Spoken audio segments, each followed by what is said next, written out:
les parents qui arrivent à gérer les familles nombreuses là, pardon, il faut venir nous donner le secret. Il faut venir nous dire comment est-ce que vous arrivez à gérer financièrement, émotionnellement, mais surtout mentalement. Surtout quand vous avez des enfants en bas âge. Cette semaine, ma tante m'a rendu visite avec mes cousins dont moins de 2 ans, des enfants de moins de 2 ans, mais c'est eux-mêmes qui traumatisent le plus. À la fin de la journée, en fait, tu cries, tu parles, tu cours partout que tu es tellement fatigué. Moi, je ne sais pas comment vous faites, hein.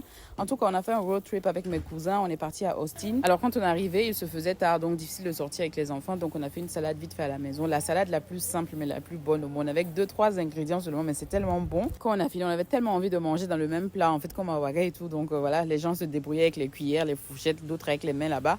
Le lendemain, on est allé prendre le petit déjeuner. Je me suis maquillée vite fait avec les moyens de bord et on est parti manger un petit déjeuner bien américain là. Les demi-demi ont fait semblant de faire du coloriage, mais vraiment ça a duré 2 secondes avant que ça ne parte en cacahuète. Ça, c'est ce que j'ai commandé. Après, on est parti dans le centre-ville. À la base, on avait envie de faire de la canoë, mais vraiment l'état de l'eau là, ça ne nous a pas convaincus. Donc, on a marché un peu dans les alentours histoire de visiter. Ce qui était censé durer 5 minutes de marche là, finalement, ça s'est retrouvé être 50 minutes de marche. J'étais tellement fatiguée parce que les conditions n'étaient pas respectées du tout. Moi, j'avais porté une robe avec des claquettes, donc même pas des chaussures de marche et il faisait chaud, donc vraiment c'était insoutenable. Le point positif, c'est qu'on a pu voir cette partie du lac qui était pas mal du tout. C'était toujours pas assez propre pour que moi je nage dedans, mais au moins on a pu voir des tortues nager et ça c'était quand même sympa pour les enfants. On a continué notre petite marche et finalement on est arrivé au Botanical Garden et franchement grosse déception. On a vu 2-3 poissons rouges, mais voilà, vraiment il n'y avait rien d'impressionnant. On n'avait qu'une journée à faire, donc on a essayé de maximiser vraiment dans les activités. Donc après on est parti au musée de l'ice cream, mais c'était vraiment plus pour les enfants. Après ça on est parti à Sweet Perry, c'était vraiment à 2 pas du musée de l'ice cream, donc on a marché. Et là-bas on a commandé des crêpes salées, des crêpes sucrées, parce que voilà, tout le monde avait vraiment ses envies.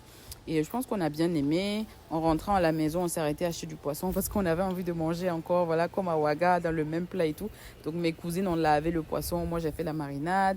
Et j'ai fait aussi cette sauce-là. Vous savez, les sauces à la mayonnaise qu'on fait à Ouaga dans les petits coins du poisson brisé, là, avec juste du concombre, des oignons, beaucoup de mayonnaise. Je sais que c'est pas healthy, mais franchement, on en avait besoin. Donc, quand on a fini ça, on a ramassé tout. On est parti dehors parce que le bâtiment avait une piscine extérieure et puis il y avait une grille. Donc, on a préféré griller le poisson là-bas pour ne pas que la maison sente. Et on s'est organisé. D'autres grillaient le poisson et puis d'autres s'occupaient des enfants dans la piscine pour qu'il y ait quand même une surveillance. Et le lendemain, on est parti plus tôt pour ne pas conduire tard la nuit.